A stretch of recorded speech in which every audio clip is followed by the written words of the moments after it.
প্রচন্ড গরম, এখানে তোমরা বাতাস পাচ্ছি, আপনাদের এখানে হয়তো বাতাসও নাই। কষ্ট করে আপনারা আসছেন, আপনাদের জন্য আমার পক্ষ থেকে রইল প্রাণ ঢালা অভিনন্দন এবং শুভেচ্ছা। সম্মানিত ভাইয়েরা, আসলে আমরা সরাসরি মহাবিশ্ব মহাগ্রন্থ আল কোরআনুল কারীম থেকে তাফসীর বা আলোচনা শুরু করে দেই। আজকে এই কোরআনুল কারীমের সবচেয়ে দামি যে আয়াত, এই আয়াতের তাফসীর আমরা শুনব। সবচেয়ে দামি আয়াত, কোরআনে প্রায় ৬,২৩৬টা আয়াতের মধ্যে থেকে এই আয়াতটা সবচেয়ে দামি। কেউ কি বলতে পারবেন আয়াতটার নাম কি? হ্যাঁ, আয়াতুল কুরসি। মুখস্থ আছে না সবার? মুখস্থ নাই কার কার? অনেকের মুখস্থ নাই, কোনো অসুবিধা নেই, না জানাতে কোনো লজ্জা নাই। না জানলে আমরা জেনে নিব, শিখে নিব, ঠিক কিনা? আজকে থেকেই আমাদের যাদের আয়াতুল কুরসি মুখস্থ নাই তারা আমরা আয়াতুল কুরসি মুখস্থ করব। পারা যাবে? এই নিয়ত করে এই মাহফিল থেকে ফেরা যাবে আজকে ইনশাআল্লাহ। তাহলে প্রথমেই যে ইনফরমেশনটা আমরা জানলাম, কোরআনের সবচেয়ে দামি আয়াত, বিষ্ণু ইসলাম বলেছেন আ'যামুল আয়াতুল কোরআন, কোরআনের সবচেয়ে দামি আয়াত হচ্ছে আয়াতুল কুরসি। সুবহানাল্লাহ পড়ো। এর চাইতে দামি আয়াত আল্লাহর কোরআনে দ্বিতীয় কোনো আয়াত নেই। আর কোরআনের সবচেয়ে দামি সূরার নাম হচ্ছে কি সূরা? সবাই কি একমত? দ্বিমত নাই কেউ? আচ্ছা, সূরাতুল ফাতিহা সবচেয়ে দামি সূরা। হ্যাঁ, ঠিকই বলেছেন, কারণ এটা এমন সূরা, এই সূরা ছাড়া নামাজ হয় না। নামাজ হয়?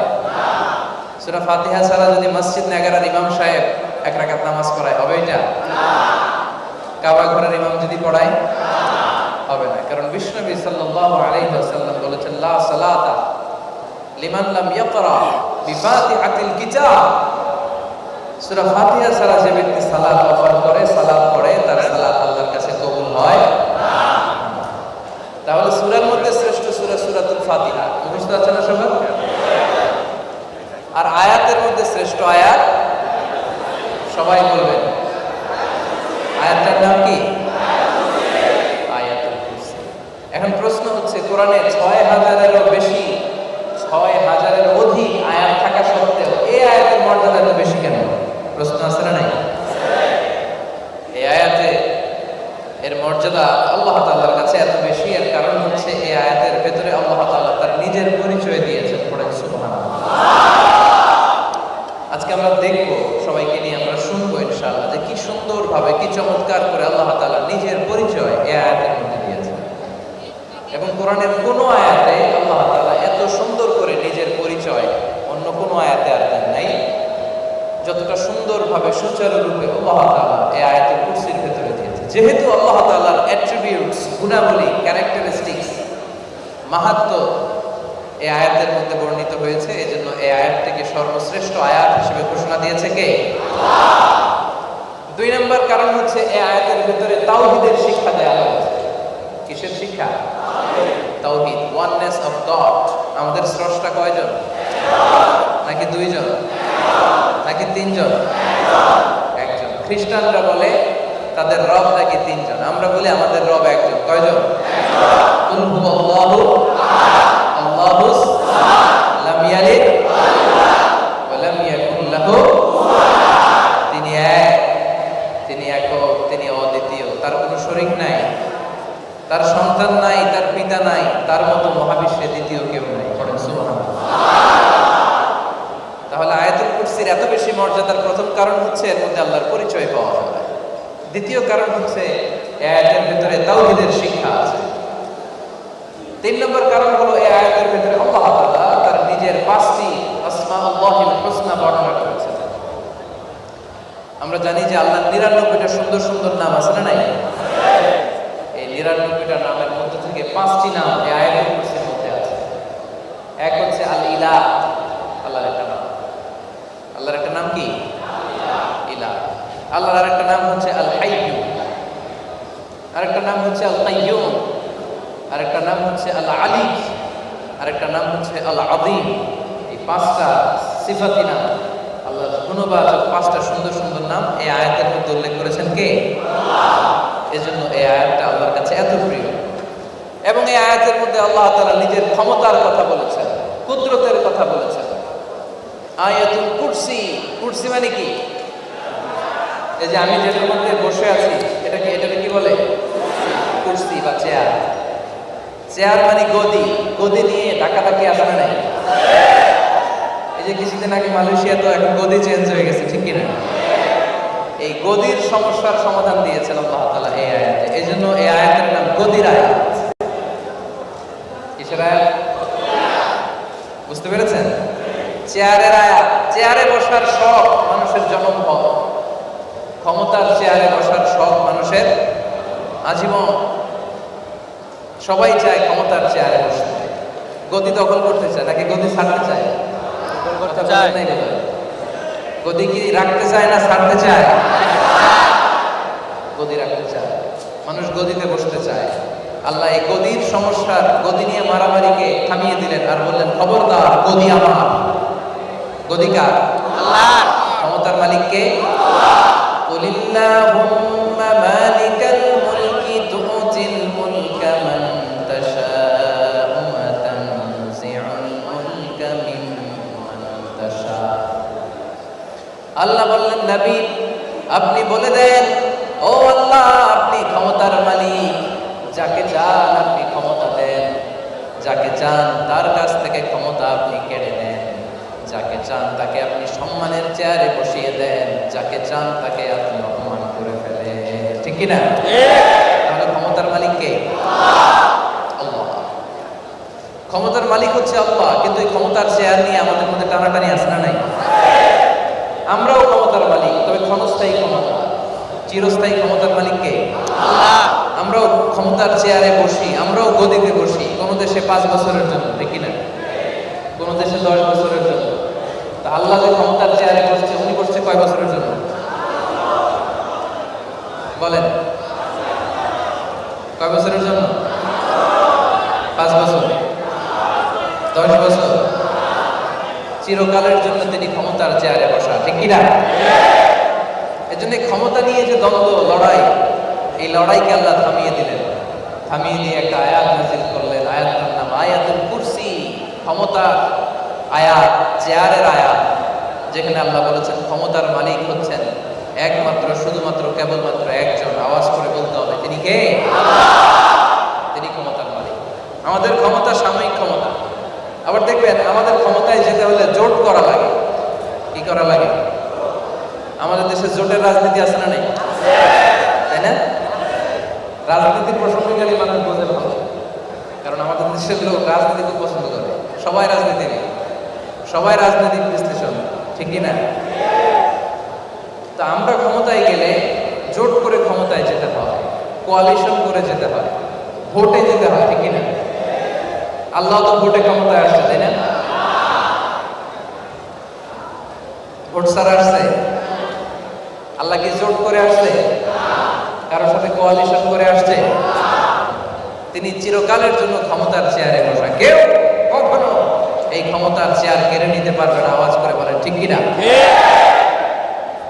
তাহলে আমরা এই বিষয়টা খুব সোজা সাপটা ক্লিয়ারলি বুঝলাম যে ক্ষমতা নিয়ে যে লড়াই, এটার সমাধান আল্লাহ তাআলা। চেয়ার নিয়ে যে ধাক্কাধাক্কি, এটার সমাধান আল্লাহ তাআলা এই আয়াতে দিলেন। এজন্য এই আয়াতকে আল্লাহ বললেন, এই আয়াতের নাম আয়াতুল কুরসি। চেয়ারের আয়াত, গদির আয়াত, ক্ষমতার আয়াত। সুবহানাল্লাহ বলবেন না? বুঝতে পেরেছেন তো সবাই কেন এই আয়াতের মর্যাদা বেশি? আচ্ছা, এবার আমরা জানবো এই আয়াতের ফজিলত। এই আয়াতটা অনেক ফজিলতপূর্ণ একটা আয়াত। এটা যেন যেন কোনো আয়াত নয়। সুনানে নাসাইর বর্ণনা বিষ্ণু ঈসা ইসলাম বলেছেন, মান কারাআ আয়াতুল কুরসি দুবুরা কুল্লি সালাতিন মাকতুবাতিন লাম ইয়ামনাহু মিন দুখুলিল জান্নাতি ইল্লাল মাউত।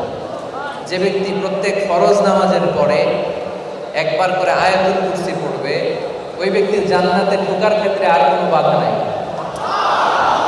একটা জিনিস ছাড়া, সেটা হলো মরণ, মৃত্যু। লোকটা মরে না তাই জান্নাতে যায় না, মরলেই জান্নাতে। সুবহানাল্লাহ বলতে পারলেন না আওয়াজ করে? প্রত্যেক ফরজ সালাতের পর, মনে থাকবে আপনাদের, প্রত্যেক ফরজ সালাতের পর যে ব্যক্তি আয়াতুল কুরসি পড়বে, তার জান্নাতে যাওয়ার ক্ষেত্রে আর কোনো বাধা নেই, কেউ ঠেকাতে পারবে না তার জান্নাত, একটা জিনিস ছাড়া, সেটা হলো তার মরণ। সে মরে না তাই জান্নাতে যায় না, মরলেই তাকে জান্নাত দিয়ে দিবে কে? তাহলে প্রত্যেক ফরজ সালাতের পরে আমরা আয়াতুল কুরসি পড়বো আজকে থেকে, ইনশাআল্লাহ। বলবেন না ইনশাআল্লাহ? সালাম ফেরানোর পরে 3 বার আস্তাগফিরুল্লাহ, এরপর সুবহানাল্লাহ, এরপর আলহামদুলিল্লাহ, এরপর লা ইলাহা ইল্লাল্লাহ, আল্লাহু আকবার, এগুলো পড়ার পরে আমরা আয়াতুল কুরসি পড়বো আজকে থেকে। মনে থাকবে সবার? এরপরে বিষ্ণু ঈসা ইসলাম বলেছেন, ইদা আওয়াইতা ইলা ফিরাশিকা ফাকরা আয়াতুল কুরসি, তোমরা রাত্রিবেলায় যখন বিছানায় ঘুমাতে যাও তখন আয়াতুল কুরসি পড়ো।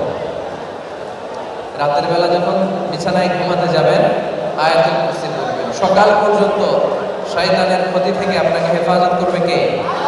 প্রত্যেক ফরজ সালাতের পরে আয়াতুল কুরসি, আর বিছানায় ঘুমোতে যাওয়ার সময় আয়াতুল কুরসি। মনে থাকবে? এরপর আল্লাহর হাবিব সাল্লাল্লাহু আলাইহি ওয়াসাল্লাম বলেছেন, প্রতিদিন ফজরের পরে যে ব্যক্তি আয়াতুল কুরসি পড়বে মাগরিব পর্যন্ত আল্লাহ তার জন্য একজন হাফেজ, বিশেষ প্রোটেক্টর ফেরেশতা নিয়োজিত রাখবেন। সন্ধ্যা পর্যন্ত তাকে প্রোটেকশনের ব্যবস্থা করে দিবে। সুবহানাল্লাহ। আবার সন্ধ্যাবেলায় যদি মাগরিবের নামাজের পরে কেউ একবার আয়াতুল কুরসি পড়ে, ফজর পর্যন্ত তার প্রোটেকশনের জন্য আসমান থেকে ফেরেশতা নাযিল করবে কে? তাহলে এই আয়াতুল কুরসিটা আমাদের নিত্যদিনের সঙ্গী হওয়া চাই। এই আয়াতুল কুরসির আজকে থেকে ওয়াজিফা বানায় নেন। It should be, Ayatul Kursi should be our special ওয়াজিফা for every Muslim at every morning and evening. সকাল সন্ধ্যায় আয়াতুল কুরসি হবে আজকে থেকে আমাদের ওয়াজিফা। ইনশাআল্লাহ পড়েন। মনে থাকবে? এগুলো যদি মনে রাখতে পারেন তাহলেই আজকের এই তাফসীর মাহফিল সার্থক। আর তা না হলে মোবাইল দিয়ে সেলফি তুলে নিয়ে গেলে, গরম গরম স্লোগান দিয়ে গেলে কোনো লাভ নেই। আমরা এই মাহফিলে আসবো, কোরআনের কথা শুনতে আসবো নিজেকে পরিবর্তন করার জন্য, শেখার জন্য, জানার জন্য, মানার জন্য। বাঁচতে হলে জানতে হবে। বাঁচতে হলে কি করতে হবে? জানতে হবে। তাহলে আয়াতুল কুরসিকে আমরা কি বানাবো? ওয়াজিফা। আওয়াজ করে পড়েন, ওয়াজিফা। সকাল সন্ধ্যার ওয়াজিফা। রাজি আছেন তো? আচ্ছা। ইবনে আব্বাস রাদিয়াল্লাহু তাআলা আনহু বলেছেন, এই ছেলে কি সেলফি রোগে ধরছে নাকি? খালি সেলফি। ইবনে আব্বাস রাদিয়াল্লাহু তাআলা আনহু বলেন, এই আয়াতুল কুরসির ভিতরে ইসমে আযম আছে। কি আযম? ইসমুল্লাহিল আযম। এটা এমন একটা জিকির, এমন কিছু শব্দ যেটা আল্লাহ ছাড়া কেউ জানে না। ইদা দাআ বিহি আজাবা, এই ইসমে আযমের ওয়াসিলা দিয়ে কেউ দোয়া করলে এই দোয়া কবুল করে কে? আল্লাহ। এই ইসমে আযমের ওয়াসিলা দিয়ে আল্লাহর কাছে কিছু চাইলে মুহূর্তে ওটা দান করে দেয় কে? আল্লাহ। কিন্তু ইসমে আযম কি, কোন শব্দটা ইসমে আযম, এটা কেউ জানে না। তবে কিছু কিছু সাহাবারা, কিছু কিছু তাবেঈন, কিছু কিছু উলামায়ে কেরাম, ওনারা কিছু কিছু শব্দকে, কোরআন থেকে কিছু জিকিরকে, কিছু আযকারকে, কিছু শব্দকে ইসমে আযম বলেছেন। ইবনে আব্বাস রাদিয়াল্লাহু তাআলা আনহু বলেন, আমি অনেক গবেষণা করে দেখেছি এই আয়াতুল কুরসির ভেতরে ইসমে আযম রয়েছে। পড়েন সুবহানাল্লাহ। ইসমে আযম শব্দটা আপনারা নাম শুনছেন না? ইসমে আযম, হ্যাঁ? নাকি আজকে প্রথম শুনলেন? শুনেন নাই? তুমি ইউনুস নবীরে যখন খাইলো মাছেতে গিলিয়া, ফেরেশতা পাঠাইয়া দিলে কি দিয়া? ইসমে আযম দিয়া। দমে দমে তে হরদম পড়ে ইসমে আযম। ঠিক কি না? দমে দমে তে হরদম পড়ে ইসমে আযম। মাছের পেট থেকে তিনি পেলেন পরিত্রাণ। আল্লাহু আল্লাহু পড়েন, আল্লাহু আল্লাহু তুমি জানলে জালালু, শেষ করা তো যায় না গে তোমার গুণগান। আল্লাহু আল্লাহু সুবহানাল্লাহ পড়েন। তাহলে ইসমে আযম এই সূরার ভিতরে আছে। ইসমে আযমটা কি? আল হাইয়ুল কাইয়্যুম। আল্লাহু লা ইলাহা ইল্লা হুয়াল হাইয়ুল কাইয়্যুম। আল হাইয়ুল কাইয়্যুমের ওসিলা দিয়ে দোয়া করলে দোয়া কবুল করে কে? আল্লাহ। এজন্য বিষ্ণু ঈসা ইসলাম সবসময় আল্লাহর কাছে দোয়া করতেন, ইয়া হাইয়্যু ইয়া কাইয়্যুম বিরহমাতিকা আস্তাগীস। ও আল হাইয় আল কাইয়্যুম, তোমার ওসিলায় আমি তোমার কাছে দোয়া করি, তোমার কাছে পানাহ চাই, তোমার কাছে সাহায্য চাই। বৃষ্টি না হলে বিষ্ণু বলতেন, ইয়া হাইয়্যু ইয়া কাইয়্যুম বিরহমাতিকা আস্তাগীস। হে আল হাইয় আল কাইয়ুম, হে শাশ্বত চিরঞ্জীব, তোমার নামের ওসিলা দিয়ে দোয়া করলাম, তুমি দোয়া কবুল করে নাও। পড়েন সুবহানাল্লাহ। তাহলে এখন থেকে কোনো বিশেষ দোয়া যদি আল্লাহর কাছে করতে হয়, এই ইসমে আজমের ওসিলা দিয়ে দোয়া করা যাবে। ইসমে আজম যেটার নাম কি? ইয়া হাইয়্যু ইয়া কাইয়ুম। আমার সাথে সাথে আওয়াজ করে সবাই পড়েন, ইয়া হাইয়্যু ইয়া কাইয়ুম ইয়া হাইয়্যু ইয়া কাইয়ুম। তাহলে এখন থেকে আমরা কোনো দোয়া করতে চাইলে ইয়া হাইয়্যু ইয়া কাইয়ুম বিরহমাতিকা আস্তাগীথ, আল্লাহর নামের এই সুন্দর শব্দ দুটি দিয়ে ওসিলা করে তারপরে দোয়া করবো ইনশাআল্লাহ। মনে থাকবে? তাহলে প্রথম মেসেজ আপনাদের জন্য ছিল আয়াতুল কুরসি হবে আমাদের ওয়াজিফা। 2 নম্বর মেসেজ হচ্ছে আয়াতুল কুরসির ভিতরে ইসমে আজম আছে, যে ইসমে আজমের ওসিলা দিয়ে দোয়া করলে ওই দোয়া আল্লাহ কখনো ফিরিয়ে দেয় না। মনে থাকবে? এবার আসলে আমরা সরাসরি তাফসীরের দিকে যাই। আমার সাথে আওয়াজ করে সবাই পড়েন, আউযু বিল্লাহি মিনাশ শাইতানির রাজীম, বিসমিল্লাহির রহমানির রহিম। আল্লাহু লা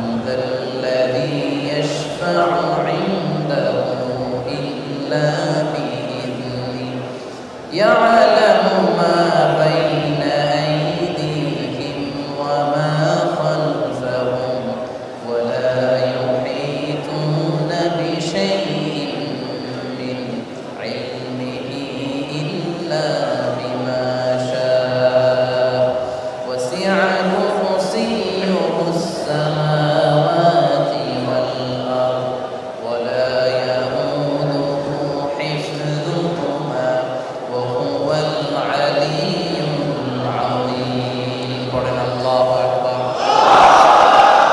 ভালো লাগে? আয়াতুল কুরসি পড়তে ভালো লাগে সবার? আয়াতুল কুরসিটা আল্লাহ শুরু করেছেন আল্লাহর জাতি নাম দিয়ে। আল্লাহ শুরু করেছেন আল্লাহু লা ইলাহা ইল্লা হুয়া হাইয়ুল কাইয়ুম। আল্লাহ তিনি হচ্ছেন এমন সত্তা যিনি ছাড়া কোনো ইলাহা নাই, যিনি আল হাইয়ুল কাইয়ুম, শাশ্বত চিরঞ্জীবী। আল্লাহর জাতি নাম দিয়ে আল্লাহ আয়াতটা শুরু করেছেন, আল্লাহর আসল নাম দিয়ে আয়াতটা শুরু করেছেন। এবার বলেন আল্লাহর আসল নাম কি? বলেন আল্লাহর আসল নাম। সবাই বলেন আল্লাহ, বলেন। এটা হচ্ছে আল্লাহর জাতি নাম, ইসমুল্লাহ, আল্লাহর আসল নাম আল্লাহ। নামটা কেমন লাগে? ভালো লাগে? আল্লাহ নামের জিকির করতে ভালো লাগে? হৃদয়টা প্রশান্ত হয়ে যায় না? আলা বিযিকরিল্লাহি তাতমাইন্নুল কুলুব। সাবধান, জেনে রেখো নিশ্চয়ই আল্লাহর জিকিরের মাধ্যমে হৃদয় প্রশান্ত হয়।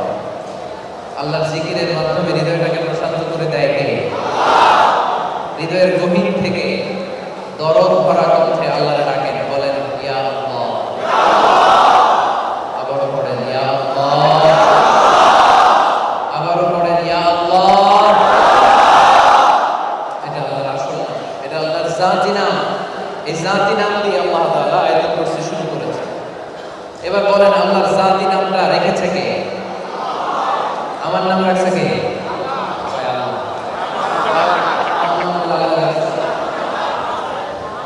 আমার নাম রাখছে আমার বাবা মিজানুর রহমান।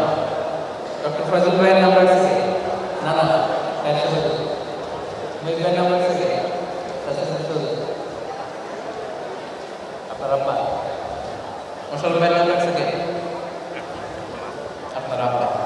তো আমার নাম রাখছে বাবা, ফয়জুল ভাইয়ের নাম রাখছে না না, মহিবুল্লাহ ভাইয়ের নাম রাখছে না বাবা, মশাল ভাইয়ের নাম রাখছে বাবা। তো আমাদের বাবা আছে, আমাদের দাদা আছে, যেন বাপ দাদার নাম রাখে। আপনার বাবা আছে? দাদা আছে? তো নাম রাখবে কে? আল্লাহ নিজেই নিজের নাম রেখে দিয়েছে। আল্লাহ পড়েন সুবহানাল্লাহ। এজন্য রব্বুল আলামিন বলেন ইন্নানি আনাল্লাহু লা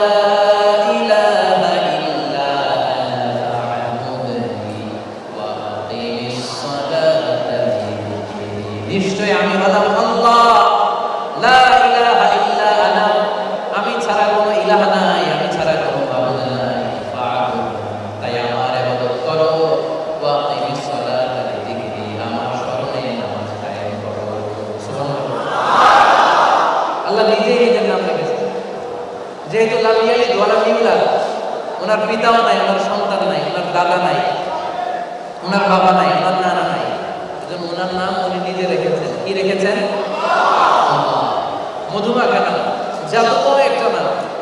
এ নামের জিকির যত মানুষ করে মানুষের হৃদয় প্রশান্ত হয় না, ঠান্ডা হয় না, আরো করতে মনে চায়, থামে না, আরো করতে মনে চায়। এজন্য উনি নিজেই ওনার নাম রাখলেন আল্লাহ। আর একটা মজার ব্যাপার হচ্ছে আল্লাহ ছাড়া পৃথিবীতে আর কারো নাম আল্লাহ নাই। আছে? মালয়েশিয়াতে কারো নাম আল্লাহ আছে? আছে? বাংলাদেশে কারো নাম আল্লাহ আছে? আমেরিকায়, সৌদি আরবে কেউ কখনো শুনছেন কারো নাম কেউ রাখছে আল্লাহ? সুবহানাল্লাহ বলবেন না? কোন নাস্তিক মোর্তা, কোন ইসলাম বিরোধী শক্তি কেউ তার নাম আল্লাহ রাখার স্পর্ধা করে নাই। সুবহানাল্লাহ বলবেন? এমনকি ফেরাউন, ফেরাউন কি বলছে যে আমার নাম আল্লাহ? ফেরাউন বলেছে আনা রাব্বুকুমুল আ'লা ফাহাশারা ফানাদা ফাকালা আনা রাব্বুকুমুল আ'লা, আমি তোদের বড় রব, আমি তোদের বড় খোদা। কিন্তু সেও বলে নাই যে আমার নাম আল্লাহ। তাহলে মহাবিশ্বে আল্লাহ নাম নিয়ে একজন সত্তা আছে, তিনি কে? আল্লাহ। ওই আল্লাহ নাম দিয়ে আমরা শুরু করলেন, আল্লাহু লা ইলাহা ইল্লা হুয়াল হাইয়ুল কাইয়্যুম। আবার এই নামটা এমন নাম, এই নামের বহুবচন হয়, প্লুরাল হয় না। এই শব্দের স্ত্রীবাচক কোনো ফর্ম নাই। দেখেন, খেয়াল করে দেখেন, ভগবানের ভগবতী আছে না? ভগবতী বলে না? শ্রীমদ ভগবত গীতা। এরপর দেখেন ঈশ্বরের ঈশ্বরী আছে, ভগবানের ভগবতী আছে। গডের গডেস হয়, কিন্তু আল্লাহর কোনো পরিবর্তন হয়? সুবহানাল্লাহ পড়ে। আল্লাহ বলেন আমার আসল নাম আল্লাহ। এই আসল নাম দিয়ে আমি আয়াতুল কুরসি শুরু করেছি। তবে এই আসল নাম ছাড়া আমার অনেকগুলো সিফাতি নাম আছে। যেই নামেই ডাকো আমি খুশি, যেই নামে। রব্বুল আলামিন বলেন কুলিদুল্লাহ আও ইদউর রাহমান আইয়াম্মা তাদউ ফালাহুল আসমাউল হুসনা। আমারে আল্লাহ বলে ডাকো, কিংবা রহমান বলে ডাকো, কিংবা গফুর বলে ডাকো, কিংবা গাফফার বলে ডাকো, যে নামেই ডাকো আমি ডাকে সাড়া দে।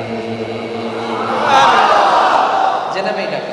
কি আল্লাহ পাইছি? আল্লাহ কি আল্লাহ পাইছি? আল্লাহ বলে ডাকলেও তিনি খুশি, রহমান বলে ডাকলেও খুশি, গফুর বলে ডাকলেও তিনি খুশি, গাফফার বলে ডাকলেও খুশি। আওয়াজ করে পড়েন তো, ইয়া আল্লাহ, ইয়া রহমান, ইয়া গফুর, ইয়া গাফফার, ইয়া হাইয়্যু, ইয়া কাইয়্যুম। তাহলে এই নামটা এমন মধুমাখা নাম, আপনি যত জিকির করবেন আরো জিকির করতে মন চায়, ঠিক কি না? গোটা বিশ্বের সবাই জিকির করে কার? পাখিগুলো জিকির করে কার? গাছপালা জিকির করে কার? আল্লাহ আল্লাহ বলে পাখিরা মেঘে চলে, সূর্য ওঠে আলো নিয়ে, পৃথিবী যায় তার কোলে। পড়েন আল্লাহ আল্লাহ বলে পাখিরা মেঘে চলে, সূর্য ওঠে আলো নিয়ে, পৃথিবী যায় তার কোলে। তোমার নামে যে এত মধু, তোমার নামে যে এত মধু, গাইছি সবাই মিলে।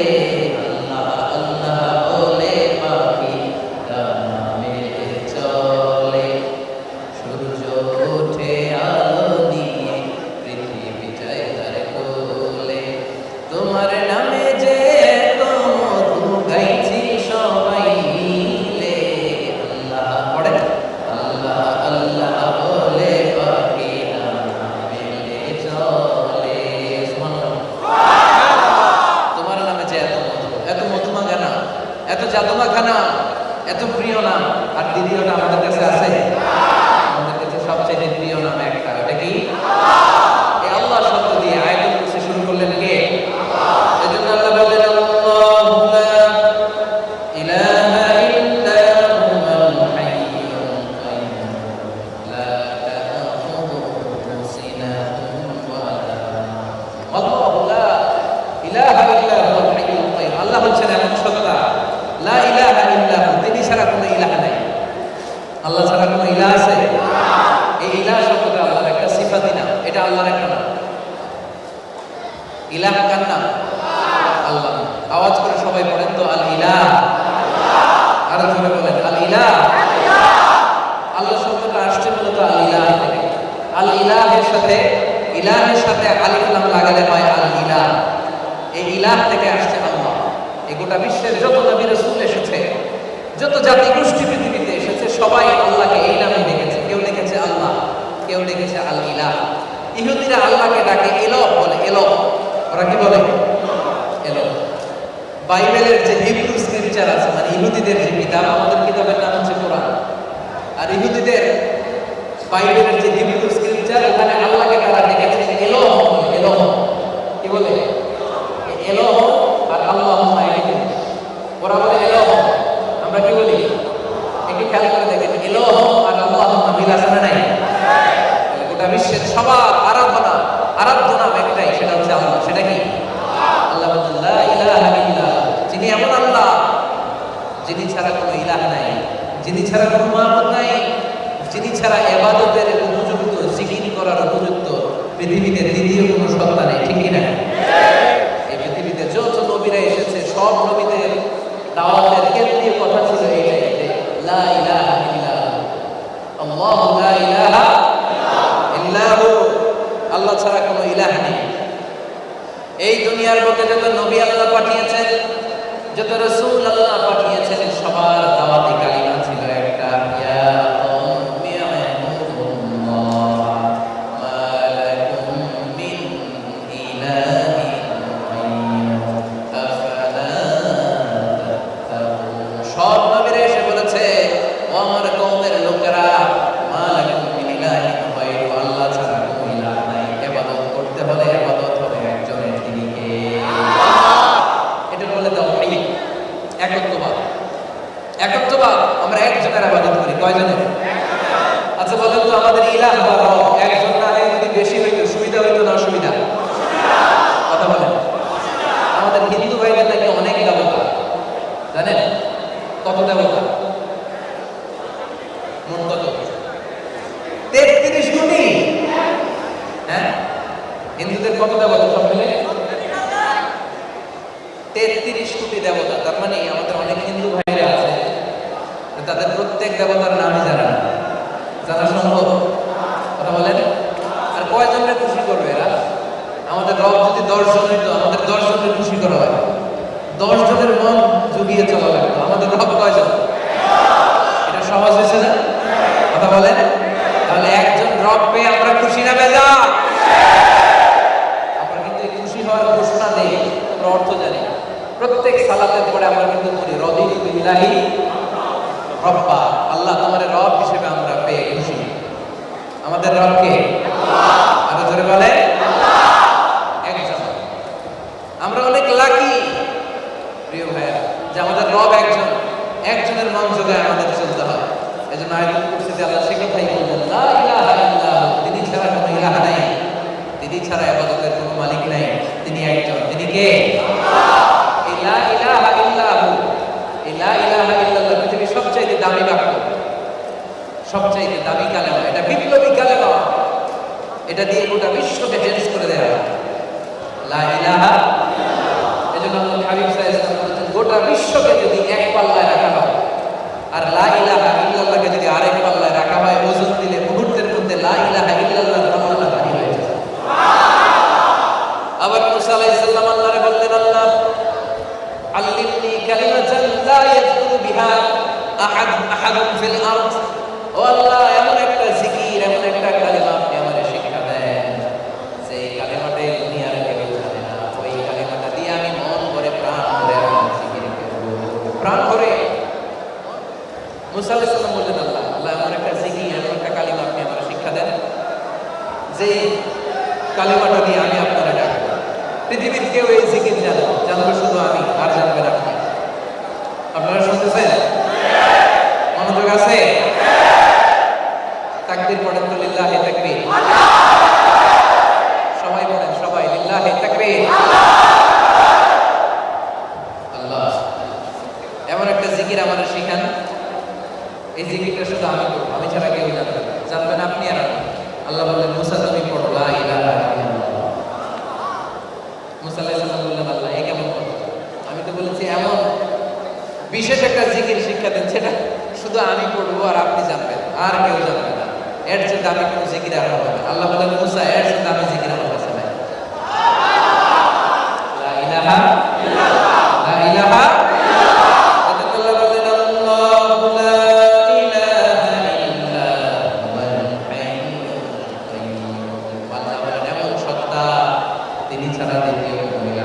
এখানে আমরা তাওহীদের শিক্ষা দেব। তাহলে শুরুতে আমরা আল্লাহর চিনলাম, এরপরে তাওহীদ জানলাম, একত্ববাদ। তাওহীদের বিপরীত হচ্ছে শিরক। প্রিয় ভাইরা, তাওহীদের বিপরীত কি? শিরক হচ্ছে একটা বড় মহামারী, এটা ক্যান্সার। এটা এমন ক্যান্সার যার নাই কোনো অ্যানসার। আপনি যত পাপ করেন আল্লাহ মাফ করে দেবেন, কিন্তু শিরকের গুনাহ আল্লাহ মাফ করে না। রব্বুল আলামিন বলেন ইন্নাল্লাহা লা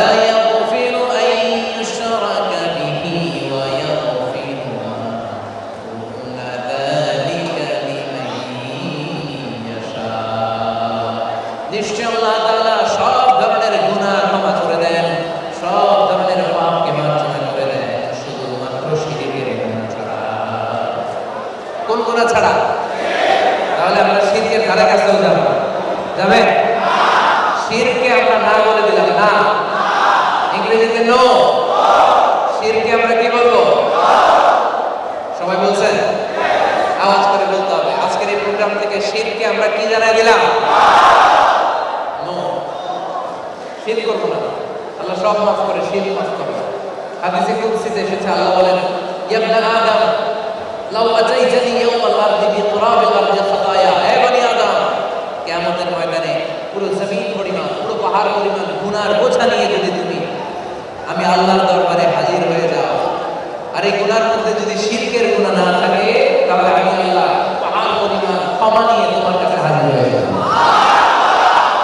তাহলে শিরকে আমরা কি বললাম? চাইতে হবে একজনের কাছে, তিনি কে?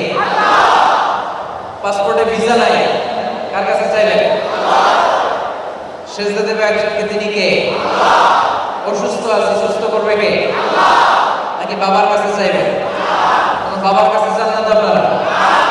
একজনের কাছে আমরা চাই, আওয়াজ করে বলতে হবে, তিনি কে? দিস ইজ কল্ড তাওহীদ।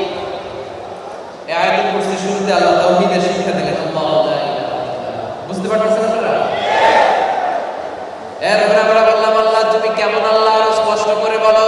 আল্লাহ বললেন আল্লাহু লা ইলাহা ইল্লাহু, আমি এমন আল্লাহ, আমার কোনো শরীক নাই, আমি হলাম আল হাইয়ুল কাইয়্যুম। আমি কি?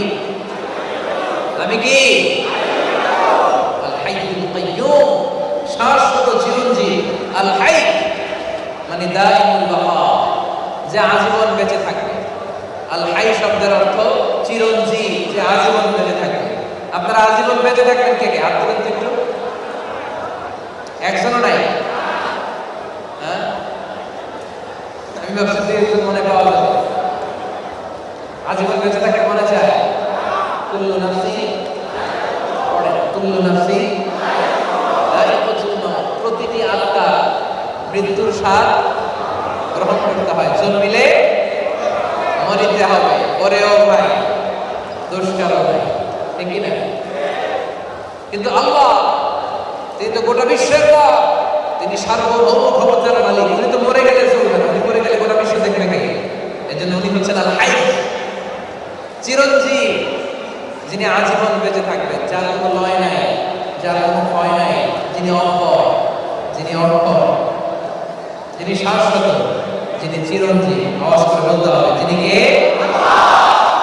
এজন্য আল্লাহ বললেন আমি এমন সত্তা, আমার আগে কেউ নাই। আল্লাহ চিনে নেন, আমার আগে কেউ নাই, আমার পরে কেউ নাই। ওয়াল আউয়াল ওয়াল আখির ওয়াল যাহির ওয়াল বাতিন ওয়া হুয়া বিকুল্লি শাইইন আলীম। আল্লাহ বললেন আমি প্রথম, আমি শেষ, আমি প্রকাশ্য, আমি গোপন, আমার আগেও কেউ নাই, আমার পরেও কেউ নাই, সবার আগে আমি, সবার শেষে আমি। সুবহানাল্লাহ। তাহলে আমরা বুঝলাম সবার আগে কে ছিল? সবাই বলতে হবে, যখন কেউ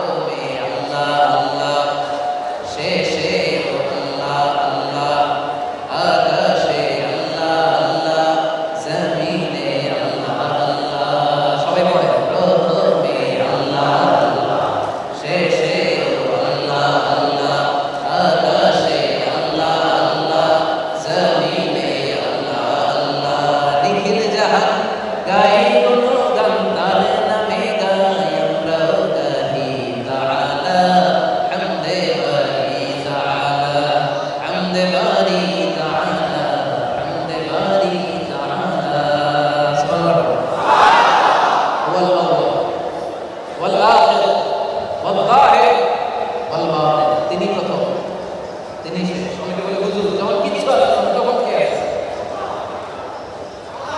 কে ছিল? মনে রাখবেন, তিনি সূচনাহীন। মুখস্থ করে নিয়ে যান আজকে, তিনি সূচনাহীন, অতীত থেকে আছেন। তিনি শেষহীন, সীমাহীন, ভবিষ্যৎ পর্যন্ত থাকবেন। তিনি এমন অতীত থেকে আছেন যে অতীতের কোনো সূচনা নাই। তিনি এমন ভবিষ্যৎ পর্যন্ত থাকবেন যে ভবিষ্যতের কোনো শেষ নাই। তিনি কে? তাহলে প্রথমেও তিনি, শেষেও তিনি, সব মরে যাবে। তিনি মরে যাবেন? আমরা সব মরে যাব। মরে যাব না?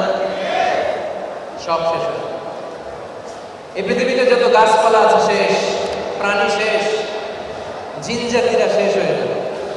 মালাকুল মাউত একে একে সবার মুখ অবস্থা। আল্লাহ জিজ্ঞেস করবেন, ইয়া মালাকুল মাউত, আর কে বাকি আছে? মালাকুল মাউত বলবে, আল্লাহ মানুষ শেষ, জিন জাতি শেষ, মৎস্যরাজি, পক্ষীরাজি সব শেষ, শুধু ফেরেশতারা বাকি। আল্লাহ বলবেন, সব ফেরেশতাদের শেষ করো, সব ফেরেশতারা শেষ। জিবরাইল, ইসরাফিল, মিকাইল একজন একজন করে রূহ কবজ করে। আল্লাহ বলবেন, আর কে বাকি আছে? মালাকুল মাউত বলবে, আল্লাহ সবাইকে শেষ করেছে, সব ফেরেশতা, শুধু তিনজন বাকি। আর আমি জিবরাইল, ইসরাফিল, মিকাইল। আল্লাহ বলবেন, যাও ইসরাফিলের রূহ কবজ করো, মিকাইলের রূহ কবজ করো, জিবরাইলের রূহ কবজ করো, সব শেষ, কেউ থাকবে। এবার আল্লাহ মালাকুল মাউতকে জিজ্ঞেস করবেন, ইয়া মালাকুল মাউত আখবিরনি মাইয়াবকা, হে মৃত্যুর ফেরেশতা, এবার বলো কে বেঁচে আছে? মালাকুল মাউত বলবে, আল্লাহ এখন আর কেউ নাই, মানুষ নাই, জিন নাই, ফেরেশতা নাই, কেউ নাই, শুধু তুমি আর আমি। তুমি তো আল হাইয়ুল কাইয়্যুম, শাশ্বত চিরঞ্জীব, আর আমি তোমার হুকুমের গোলাম। মালাকুল মাউত, কেউ নাই, শুধু আমি আর তুমি বাকি। তুমি তো আল্লাহ বলবা না, আমি বাকি। আল্লাহ বলবেন, এবার তুই মর। শুনতেছেন? মালাকুল মাউত আল্লাহ কি বলবে? হ্যাঁ, এবার তোর পালা, তুই মর। ইয়া মালাকুল মাউত, এই মৃত্যুর ফেরেশতা, এবার তুই মর, তুই মর। শোনার সাথে সাথে মালাকুল মাউতের কাঁপুনি ছুটে যায়, কারণ সে সচক্ষে দেখেছে মৃত্যুর কি কষ্ট। তুই মর বলার সাথে সাথে সে কাঁপতে থাকে, বলবে, আল্লাহ এ কেমন কথা? আমি না মারছি সবাই, আমি না সবাই রে মারলাম, আমি মরবো কেন? আল্লাহ বলবেন, তুই মর। মালাকুল মাউত কাঁপতে শুরু করবে, কাঁপতে শুরু করবে। আল্লাহ বলবে, জান্নাত জাহান্নামের মাঝখানে একটা জায়গা আছে, আরাফ, ওখানে যেয়ে দাঁড়া। মালাকুল মাউত সেখানে দাঁড়িয়ে কাঁপতে থাকবে। আল্লাহ বলবেন, কেঁদে আর কেঁদে কোনো লাভ নাই, মর। ইয়া মালাকুল মাউত, এ মৃত্যুর ফেরেশতা, মরে যা, মরে যা, বলার সাথে সাথে বিকট এক চিৎকার হাঁকিয়ে মালাকুল মাউত জান্নাত জাহান্নামের মাঝখানে মরে লাশ হয়ে যাবে। সুবহানাল্লাহ বলবেন না? মালাকুল মাউত মৃত্যুর সময় যে চিৎকার দিবে, বিষ্ণু ইসলাম বলেছেন, ওই চিৎকারটা এত ভয়ঙ্কর হবে, ওই চিৎকারের আওয়াজ যদি পৃথিবীর মানুষেরা এই কান দিয়ে শুনতে পেত, তাহলে কিয়ামত সংঘটিত হওয়ার জন্য আলাদা করে ইসরাফিলের সিংহার আর কোনো প্রয়োজন হতো না। ওই চিৎকার শুনলে প্রত্যেকটা মানুষ ওই চিৎকারের আওয়াজে কানের পর্দা ফেটে লাশ হয়ে জমিনে এমনি পড়ে যেত। এবার মানুষ নাই, জিন নাই, ফেরেশতা নাই, মালাকুল মাউত নাই, কেউ নাই, ডানেও কেউ নাই, বায়েও কেউ নাই, সামনেও কেউ নাই, পেছনেও কেউ নাই, উপরেও কেউ নাই, নিচেও কেউ নাই, একজন ছাড়া। আওয়াজ করে বলতে হবে, তিনি কে? আল্লাহ চিৎকার করে তখন বলবেন, লিমানিল মুলকুল ইয়াউম, আজকে ক্ষমতা কার? এই যে ক্ষমতার দ্বন্দ্ব, ক্ষমতার লড়াই, গদি নিয়ে ধাক্কা ধাক্কি, এই ক্ষমতা আজকে কার? কার ক্ষমতা? এই ক্ষমতা নিয়ে দুনিয়াতে এত রক্তপাত, এত হরতাল, এত মারামারি, এত ঝঞ্ঝাট, কার ক্ষমতা? কেউ ক্ষমতার দাবিদার সেদিন হবে না, কেউ কোনো আওয়াজ। আল্লাহ নিজে উত্তর দিবেন, লিল্লাহিল ওয়াহিদিল কাহ্হার, who belongs the kingdom today. Allah তখন হুঙ্কার দিয়ে বলবেন, ইয়া আরদু আইনা আশজারুকি, এই পৃথিবী তোর বড় বড় গাছগুলো কই? ইয়া আরদু আইনা আনহারুকি, এই জমিন তোর বড় বড় নদীগুলো কই? ইয়া আরদু আইনা আল জিবাল রাজাগুলো কোথায়? আইনাল জাবাবেরা, অত্যাচার, স্বৈর শাসক, অত্যাচারী ওই রাজাগুলো কোথায়? ক্ষমতার দাপটে যাদের 5 মিনিট লাগছে না, তারা কোথায়? আল্লাহ নিজেই বললেন লিল্লাহি ওয়াহিদিল কাহ্হার, সেদিন ক্ষমতা হবে শুধু একজনের, আওয়াজ করে বলতে হবে তিনি কে? এজন্য আল্লাহ বললেন আল হাইয়ুল কাইয়্যুম, আমি এমন সত্তা, আমারে চিনে নাও, আমি হলাম চিরঞ্জীব, সব মরে যাবে, সব কিছু লয় হয়ে যাবে, আমি হলাম আল হাই, কুল্লু মান আলাইহা ফানিন ওয়া ইয়াবকা ওয়াজহু রাব্বিকা যুল জালালি ওয়াল ইকরাম, ফাবিআইয়ি আলাই রাব্বিকুমা তুকাযযিবান। এই জমিনে যা দেখা যায়, যারা আছে সবাই নিঃশেষ হয়ে যাবে, একজন সত্তা ছাড়া, তিনি কে? আল্লাহ চিনছেন? চিনতে পারতেছেন আল্লাহরে? এজন্য আল্লাহ বলেন আল্লাহু লা ইলাহা ইল্লা হুয়াল হাইয়ুল কাইয়্যুম, আমি এমন সত্তা, আমি ছাড়া কোনো ইলাহা নাই, আমি হলাম চিরঞ্জীব, আল কাইয়্যুম, আমি শাশ্বত চিরঞ্জীব। আল্লাহর 1 নম্বর উপাধি হচ্ছে আল হাই, চিরঞ্জীব, আজীবন। 2 নম্বর আল কাইয়্যুম, কাইয়্যুম মানে আল কাইম বিনাফসি, যে নিজে নিজে প্রতিষ্ঠিত, যে প্রতিষ্ঠিত হওয়ার জন্য কারো সহায়তা লাগে না, কারো সহায়তা ছাড়া প্রতিষ্ঠিত হয়েছে, এরকম কেউ আছে? হ্যাঁ, আর জন্মের পর থেকেই তো কেউ আমার খাওয়াই লেখা দেবে না, নিজের পেশাব নিজে খাইছে, নিজের পায়খানা নিজে করে খাইছে, ঠিকই না? ঠিক মতো শুয়ে না দিলে শুতে পারতাম না, ঠিক মতো বসিয়ে না দিলে বসতে জানতাম না, নিজের মুখের লালা, নিজের নাকের পানি, কিভাবে আমাদের জীবন কেটেছে মানুষের সহায়তা নেই, অন্যের সহায়তা ছাড়া এক মুহূর্ত আমাদের কাটে না। কিন্তু আল্লাহ হচ্ছেন আল কাইয়্যুম, স্বপ্রতিষ্ঠিত, তার কর্ম সম্পাদনের জন্য কারো সহায়তা লাগে। আমরা বিপদে বললে ফরিয়াদ করি কার কাছে? হাত পাতি কার কাছে? আল্লাহ ফরিয়াদ করে কার কাছে? যার কোনো ফরিয়াদ লাগে না, যার কোনো সহযোগিতা লাগে না, যার কোনো অংশীদারিত্ব নাই, তার নাম হচ্ছে আল কাইয়্যুম। চিল্লায়া বলেন আল্লাহু আকবার। এজন্য আল্লাহ বলেন আল্লাহু লা ইলাহা ইল্লা হুয়াল হাইয়ুল কাইয়্যুম, আল্লাহ এমন সত্তা, যিনি ছাড়া কোনো ইলাহা নাই, যিনি শাশ্বত, তিনি চিরঞ্জীব। সুবহানাল্লাহ। সবাই তার দিকে মুখাপেক্ষী, কিন্তু তিনি কারো দিকে মুখাপেক্ষী। এজন্য আল্লাহ বললেন ইয়া আইয়ুহান নাসু আনতুমুল ফুকারাউ ইলাল্লাহ ওয়াল্লাহু হুয়াল গনিয়্যুল হামিদ। দুনিয়ার মানুষেরা, তোমরা সবাই আল্লাহর দিকে ফকির, আল্লাহর দিকে ফিরে যাও, কিন্তু আল্লাহ কারো কাছে কি?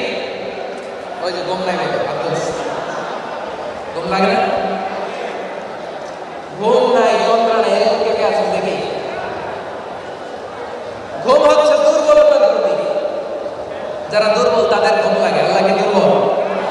আল্লাহর ঘুম লাগে? আল্লাহ বলে আরে আমার ঘুম তো লাগেই না, ঘুমের আগে যে ঝিমুনি আসে, তন্দ্রা আসে, ওইটাও লাগে। সুবহানাল্লাহ বলবেন না?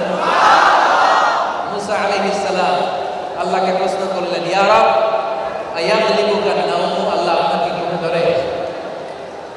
কে প্রশ্ন করলো? কাকে প্রশ্ন করলো? আল্লাহ আপনাকে ঘুমে ধরে? আল্লাহ বলেন মুসা, মাটির 2টা পান পাত্র নাও, ওই পান পাত্রের মধ্যে পানি ভরো, পানি ভরে পাহাড়ের উপর দাও। মুসা আলাইহিস সালাম যেই আদেশ সেই কাজ, মাটির 2টা গ্লাসের মধ্যে পানি ভরে দূর পাহাড়ের উপর দাও। মুসা আলাইহিস সালাম বললেন আল্লাহ, প্রশ্ন করলাম আপনার ঘুম আসে কিনা, আপনি বললেন পানির গ্লাস নিয়ে দাও। আল্লাহ বললেন কোনো কথা নেই, দাঁড়িয়ে থাকো, উত্তর পেয়ে যাবে। মুসা আলাইহিস সালামকে বললেন দাঁড়াও, আর ঘুমকে বললেন যাও, মুসাকে যেয়ে দাঁড়াও। ঘুম যে মুসা আলাইহিস সালামকে বলল, মুসা আলাইহিস সালাম প্রচন্ড ঘুম পাচ্ছে, ঘুমের কারণে দাঁড়িয়ে থাকতে পারছে, এপাশ ওপাশ, একা ওকা, ঘুমের ধাক্কায় পড়ে গেলেন, আর গ্লাসগুলো হাত থেকে মাটিতে পড়ে খান খান হয়ে ভেঙে গেল। আল্লাহ ডেকে বললেন মুসা, এই যে জিজ্ঞেস করছিলাম আমার ঘুম আসে কিনা, তোমাদের মতো যদি আমি আল্লাহর ঘুমানো লাগতো, তাহলে এই গ্লাস দুটোর মতো গোটা বিশ্ব একটার সাথে আরেকটা লেগে ভেঙে খান খান হয়ে যেত। আমার ঘুম নাই, ঘুমের আগে যে তোমরা আসলে আমার ঘুম নাই। Never the sleep nor the slumber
এই বাড়ি আমার, এই গাড়ি আমার, এই এলাকা আমার, এলাকা আমার দাপট চলবে, এরকম ডাকাত মার্কা কথাবার্তা আছে না নাই? আমার আমার বলবো না, কিছু আমার, সবকিছু কার? সবকিছু কার? জায়গা পরের বাড়ি ঘর বানিয়ে আমি রই, আমি তো সেই ঘরের মালিক নই। পড়ে জায়গা পরের বাড়ি ঘর বানিয়ে আমি রই, আমি তো সেই ঘরের মালিক নই। ঘরের মালিক কে? দেখেন, আমার দাদা যখন এই ঘরটাতে থাকতো, আমার দাদা বলতো এটা আমার বাড়ি, বলতো না? আমার বাবা যখন এই ঘরে থাকতো, আমার বাবা দাবি করতো এটা আমার বাড়ি। এখন আমি থাকি, আমি কি বলি? একবারের দাবিদার কয়জন দেখছেন? আমি মরে গেলে আমার ছেলে কি বলবে? হ্যাঁ, আমার ছেলে মরে গেলে আমার নাতি কি বলবে? আসলে মালিক কে? আল্লাহ বলেন লাহু মা ফিস সামাওয়াতি ওয়া মা ফিল আরদি। দুনিয়ায় আসলে কোনো কিছুর মালিকানা তোমাদের হাতে নয়, তোমরা ক্ষণস্থায়ী মালিক, চিরস্থায়ী মালিক হলেন একজন, তিনি কে? মনে থাকবে? আমার বলবেন বেশি? হ্যাঁ, সবকিছুর মালিকানা কার? আমরা খলিফাতুল্লাহি ফিল আরদ, আল্লাহর খলিফা, সাময়িক সময়ের জন্য মালিকানা করে, চিরস্থায়ী মালিকানা আমাদের হাতে নাই। চিরস্থায়ী মালিক হলেন একজন, তিনি কে? এরপরে আল্লাহ বলেন মাযাল্লাযী ইয়াশফা'ু ইনদাহু ইল্লা বিইذনিহি। তিনি এমন সত্তা, তার সামনে দাঁড়িয়ে কিয়ামতের ময়দানে সুপারিশ করার ক্ষমতা আছে কার? কারো নাই। তবে ইল্লা বিইذনিহি, আল্লাহ যদি কাউকে অনুমতি দেয় তখন সে সুপারিশ করতে পারবে। এছাড়া কিয়ামতের দিন থারথার করে সবাই কাঁপবে, কেউ আল্লাহর সামনে দাঁড়িয়ে সুপারিশ করতে পারবে না। কিন্তু আমাদেরকে ভুলভাল বোঝানো হয়, পীর সাহেব আমাদের সবাইকে সুপারিশ করে জান্নাতে নিয়ে যাবে। পীর সাহেব নিয়ে যাবে? নিয়ে যাবে ঠিকই, তবে জান্নাতে হয়তো নিতে পারবে না, ঠিক কিনা? কারো ভরসায় থাকবেন না, ভরসা একজনের উপর। ভরসা কার উপর? পীর সাহেব নিয়ে যাবে আমাদেরকে সবাইকে, এগুলো বিশ্বাস করবেন? পীর সাহেবের নসিবে কি আছে ওটা তো পীর সাহেব নিজেই জানেন। সেদিন নবীরা পর্যন্ত কথা বলা সহজ হবে না। হ্যাঁ, আল্লাহ শাফাআতের অনুমতি দিবেন, কিন্তু কারে দিবেন? কোন পীর সাহেবকে দিবেন? কোন আলেমকে দিবেন? আমরা জানি? জানে কে? এই জন্য ভুগি যুগি শেষ, এই ভুয়া কথা আর বোঝানোর সময় নাই। ভরসা আমাদের একজনের উপর থাকবে, আওয়াজ করে বলতে হবে তিনি কে? ওই দিনটা আজকের দিনের মতো 50,000 বছর হবে ওই দিন। পীর সাহেবগুলো কাঁপতে থাকবে, পীর সাহেব মুরিদ চিনবে না, মুরিদ পীর সাহেব চিনবে না, ইমাম সাহেব মুসল্লি চিনবে না, মুসল্লি ইমাম চিনবে না, নবী উম্মত চিনবে না। নবী যদি উম্মত না চিনে, পীর সাহেব মুরিদ চিনবে? নবীরা সেদিন উম্মত চিনবে না। সব নবীরা মিলে, সব লোকেরা মিলে নবীদেরকে খুঁজতে আরম্ভ করবে। নবীরাও কাঁদবে, নবীরাও কাঁদবে, নবীরাও বলবে ইয়া নাফসি, সাসা প্রাণ বাঁচা, ও আল্লাহ আমারে বাঁচা। বাবা ছেলেদের চিনবে না। একটু কল্পনা করেন, একটু চিন্তা করেন তো, বাবা নাকি ছেলেদের চিনবে না, মা মেয়েরে চিনবে না, স্বামী তার স্ত্রীকে চিনবে না, বন্ধু বন্ধুরে চিনবে না। আকাশের জল জলে সূর্যটা মাথার কাছে চলে আসে, সূর্যের তাপে মাথার মগজগুলো গলে নাকের ছিদ্র আর কানের ছিদ্র দিয়ে টপ টপ করে বেয়ে বেয়ে তৃষ্ণার ক্ষুধায় জিহ্বাটা বের হয়ে নাভিস্থল পর্যন্ত ঝুলতে থাকবে।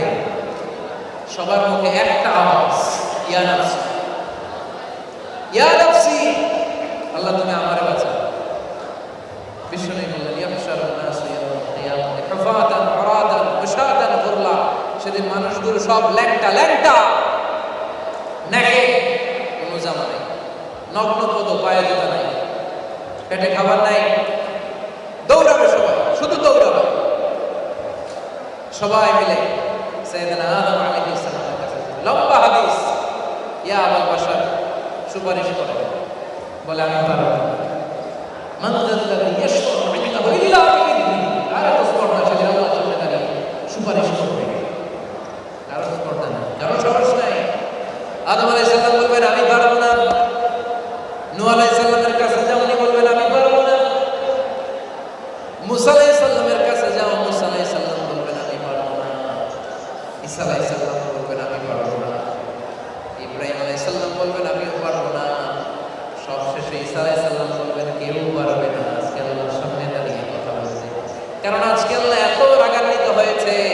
মহাবিশ্ব সৃষ্টির পর থেকে এত রাগান্বিত কখনো আল্লাহ নাই, এরপরেও কোনোদিন আল্লাহ এত বেশি রাগান্বিত হবে না।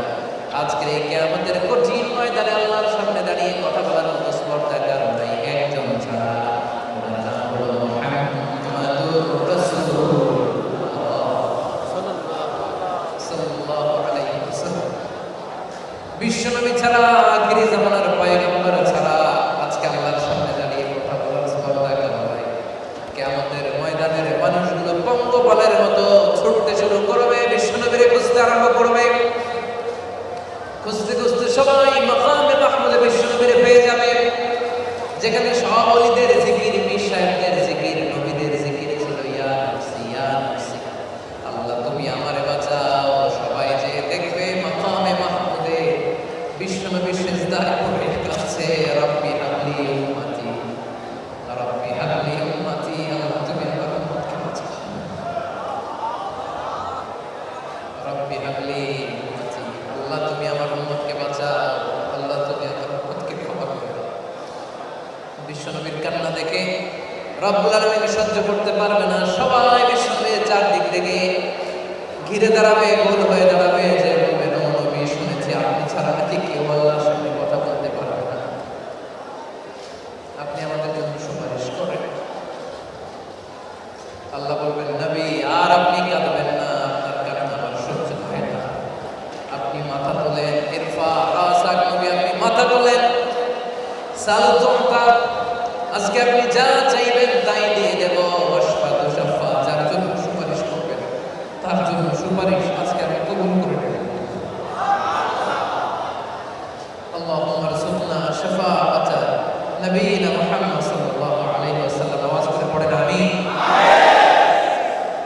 আল্লাহ বলবেন নবী দাঁড়ান, আর কাঁদবেন না, সাল তুতা, যাই চাবেন তাই দেব, যার জন্য সুপারিশ করবেন তার সুপারিশ কবুল করে দেব। বিশ্বনবী এবার দাঁড়িয়ে আমাদের জন্য সুপারিশ করতে শুরু করে দেবে। এই দুনিয়ায় সব নবীকে আল্লাহ তাআলা একটা স্পেশাল দোয়া দিয়েছেন, দাওয়া মুস্তাজাব। সব নবীরাই দুনিয়াতে ওই দোয়াটা করে ফেলেছে, শুধুমাত্র কেবলমাত্র একমাত্র আমার নবী, আপনার নবী, আমাদের নবী বিশ্বনবী মুহাম্মদুর রাসূলুল্লাহ সাল্লাল্লাহু আলাইহি ওয়াসাল্লাম ছাড়া বিশ্বনবী ওই দোয়াটা দুনিয়ায় করে নাই। মনে করবেন না, ওই দোয়াটা আমাদের জন্য রেখে দিয়েছে। ওই কিয়ামতের কঠিন ময়দানে বিশ্বনবী ওই দোয়াটা করবেন, আল্লাহর কাছে বলবেন আল্লাহ একবার, শুধুমাত্র একবার যে মুখ দিয়ে উচ্চারণ করেছে লা ইলাহা ইল্লাল্লাহ মুহাম্মাদুর রাসূলুল্লাহ, তার জন্য আপনি আমার শাফাআত কবুল করেন। পড়েন সুবহানাল্লাহ। মান যাল্লাযী ইয়াশফাউ ইনদাহু ইল্লা বিইذনি, কার এত বড় স্পর্ধা, সেদিন আল্লাহর কাছে সুপারিশ করবে, বিশ্বনবী ছাড়া কাউকে আল্লাহ সুপারিশের সুযোগ দিবেন না। তিনি এমন আল্লাহ যার সামনে দাঁড়িয়ে সেদিন কথা বলার সুযোগটুকু কেউ পাবে। আমরা যেন সেদিন বিশ্বনবীর সুপারিশ লাভে ধন্য হতে পারি, আমরা যেন পেয়ারা নবীর সুপারিশ লাভে সেদিন ধন্য হতে পারি। আওয়াজ করে পড়েন আমিন। আল্লাহ বললেন মান যাল্লাযী ইয়াশফাউ ইনদাহু ইল্লা বিইذনিহি, আল্লাহর অনুমতি ছাড়া কেউ সুপারিশ করতে পারবে না সেদিন। ইয়ালামু মা বাইনা আইদিহিম ওয়া মা খালফাহুম, তোমাদের ভবিষ্যতে কি ঘটবে এটাও তিনি জানেন, অতীতে কি ঘটেছে সেটাও জানেন, তোমাদের অগ্রে পশ্চাতে যা ঘটে সব জানে কে? তিনি অতীতও জানেন, তিনি ভবিষ্যৎও জানেন। সুবহানাল্লাহ। আমরা কি ভবিষ্যৎ জানি? ভবিষ্যৎ জানি আমরা? কালকে কি হবে কে কে জানে? অতীতে কি ঘটছে এটাই তো মনে রাখতে পারেন, মনে রাখতে পারেন? আজকে মার্চ মাসের কয় তারিখ? ফেব্রুয়ারি মাসের 1 তারিখে ঠিক 9টার দিকে, ঠিক 10টার দিকে কে কি করতেছিলেন মনে আছে? এক মাসের ব্যবধান, 1 মাস আগে আমরা স্মৃতির পাতা হাতে রাখতে পারবো। আজ থেকে 1 মাস আগে ফেব্রুয়ারির 1 তারিখ রাতে কি দিয়ে খাইছিলেন সবাই মনে আছে? তাহলে আমরা অতীত মনে রাখতে পারি না, আর বর্তমানে আমরা সিদ্ধান্ত নিতে ভুল করি, কোনটা করলে ভালো হবে বুঝতে পারি না, ভবিষ্যতের কোনো জ্ঞানই আমাদের নেই, ঠিক কিনা? ভবিষ্যতের জ্ঞান রাখেন একজন, তিনি কে? এজন্য আল্লাহ বললেন ইয়ালামু মা বাইনা আইদিহিম ওয়া মা খালফাহুম, তোমাদের আগে পড়ে অতীতে ভবিষ্যতে কি ঘটবে কেউ জানে না, জানে কে? আল্লাহ। এরপর আল্লাহ বললেন ওয়ালা ইউহিতুনা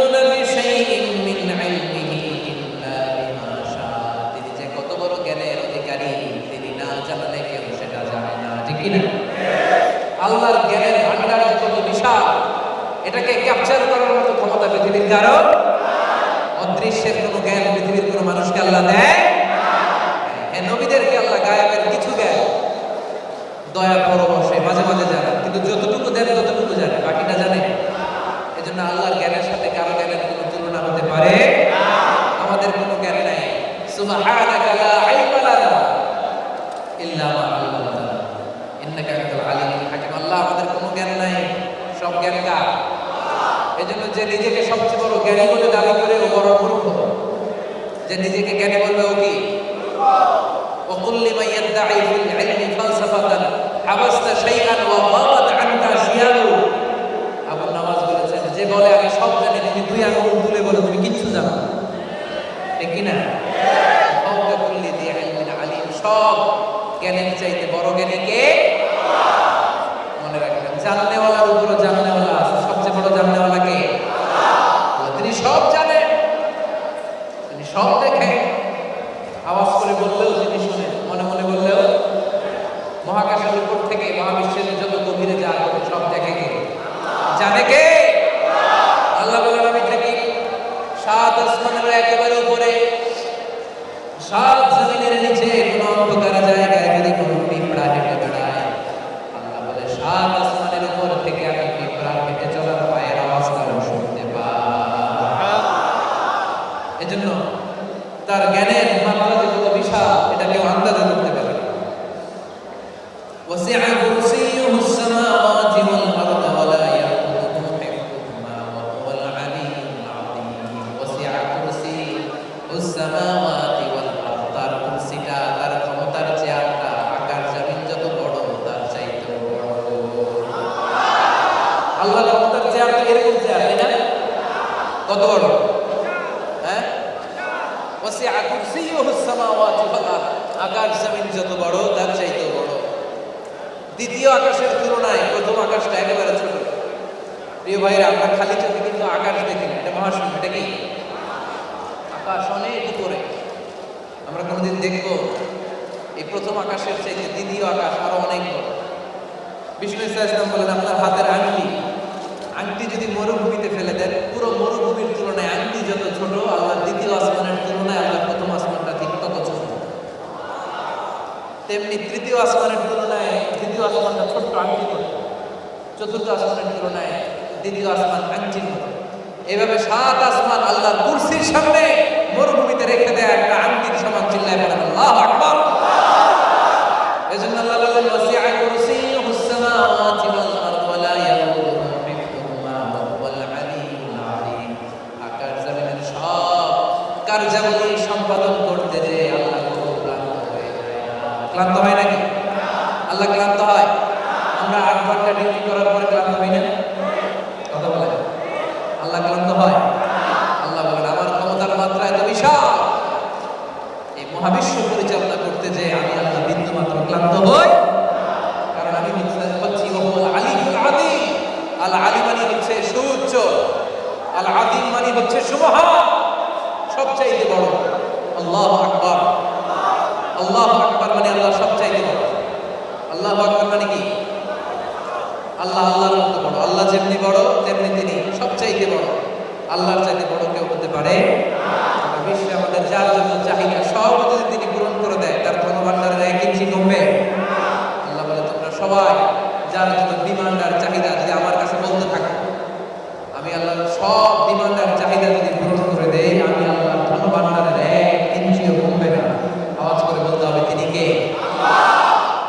এজন্য আমরা চাইবো একজনের কাছে, তিনি কে? আয়াতুল কুরসির এই তাফসীর থেকে আমাদের জন্য শিক্ষা হলো, লেসন নাম্বার 1, আয়াতুল কুরসি শুড বি আওয়ার ওয়াজিফা। এই আয়াতুল কুরসিকে আমরা সকাল সন্ধ্যার ওয়াজিফা বানাবো। রাজি আছেন? মনে আছে? বলছিলাম যে ওয়াজিফা বানাতে বলছিলাম, মনে আছে? এটা হচ্ছে লেসন নাম্বার 1।